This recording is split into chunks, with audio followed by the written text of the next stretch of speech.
Don't keep fishing at the bottom like a fool.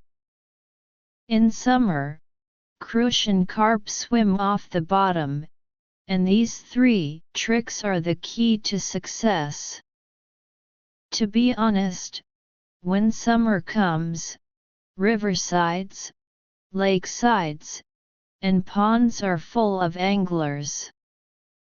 They set up umbrellas, drink tea, cast their fishing rods far away, but the floats stay still.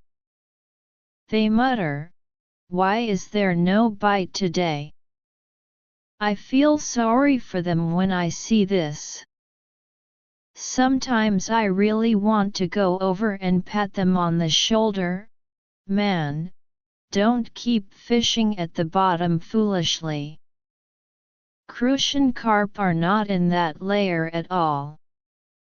In summer, Crucian carp swim off the bottom. Fishing at the bottom is just to ease your mind. I remember one midsummer, it was extremely hot, and some people got sunburned as early as 7 in the morning. Tom, who has 3 more years of fishing experience than me, stuck to fishing at the bottom, but didn't get a single bite all morning. I was next to him, changed to off-bottom fishing, pulled the float down, keeping it 7 centimeters away from the bottom, and caught 3 Crucian carp in a row. First trick: use heavy lead to find the bottom, accurately locate, and first figure out the water conditions at the bottom. Brothers, don't underestimate this step. Using heavy lead to find the bottom is a basic skill. It's better to be slow than inaccurate.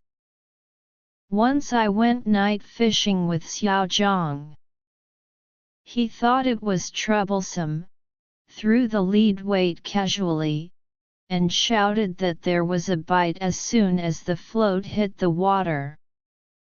As a result, when he lifted the rod, there were only aquatic plants and sludge.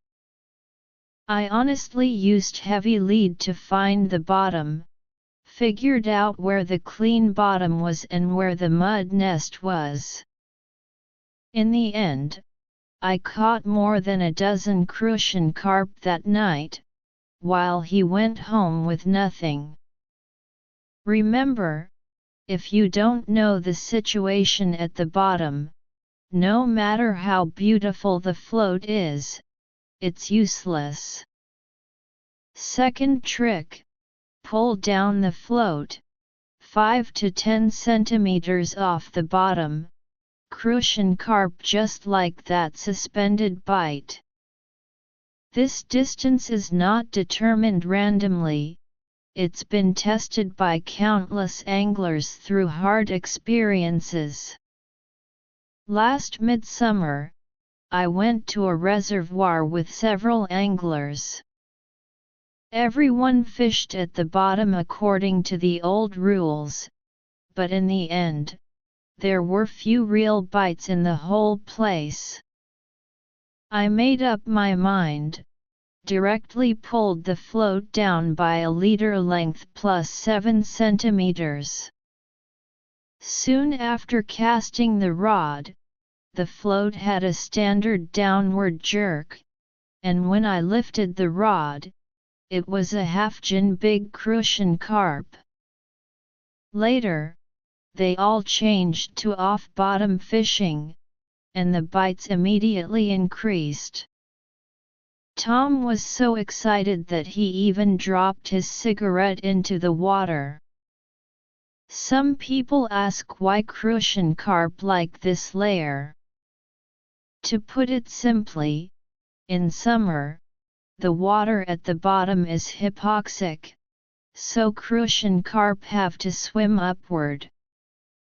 The few centimeters off the bottom are just like an oxygen chamber. When the bait floats there, Crucian carp can't help but come up to take a bite. Sometimes when you put the bait down to the bottom, the fish are too lazy to lower their heads and just swim around above. Third trick: fine-tune the lead sheet. Don't crave too many float meshes. 2 to 3 meshes are the most sensitive. Many beginners like to adjust the float to a high position, thinking that it looks professional, but it's actually useless. Real masters are low-key in life, and make the float sensitive. Once I had a competition with my angler friend Tom. He adjusted the float to 6 meshes, but he didn't notice when the fish bit, thinking it was the current that moved the float. I adjusted it to 2 meshes, and a slight jerk basically meant a real bite. When fishing for Crucian carp, sensitivity is the most important. Their lips are thin and their movements are light. When the float jerks or sinks completely, it's time to lift the rod. Speaking of which, brothers must be asking how to operate specifically. Actually, it's very simple. First, use heavy lead to explore the bottom of the water. Remember, if there are messy stones, branches, or sludge at the bottom, then adjust the float so that the fishing group is 5 to 10 centimeters off the bottom. Usually, it's pulling down a leader length plus some distance. Don't wrap too much lead sheet, it's enough to make the float show 2 to 3 meshes. Too much will reduce the sensitivity.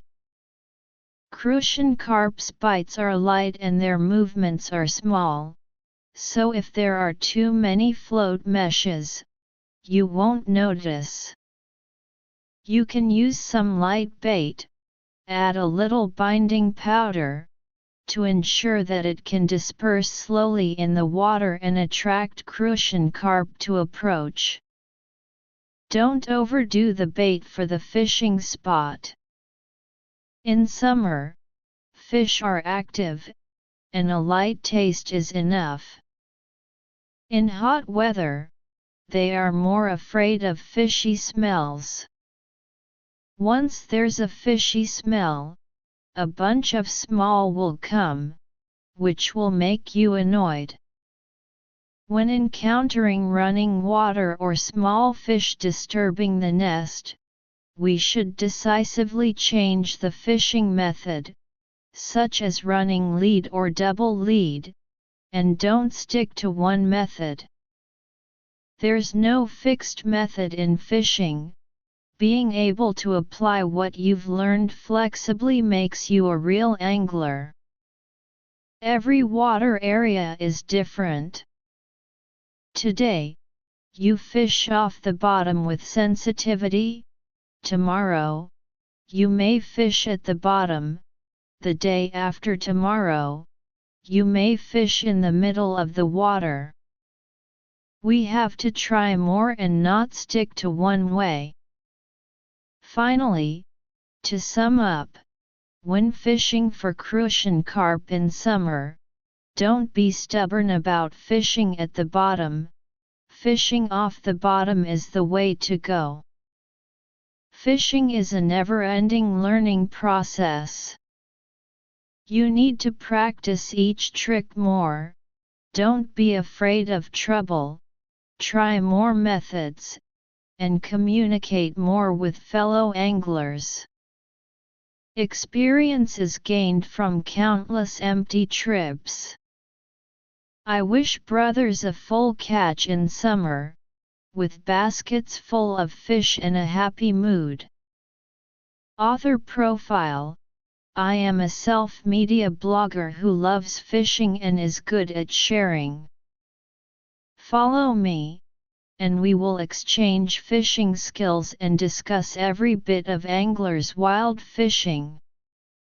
Give a like, collect, and follow to keep up with the next update.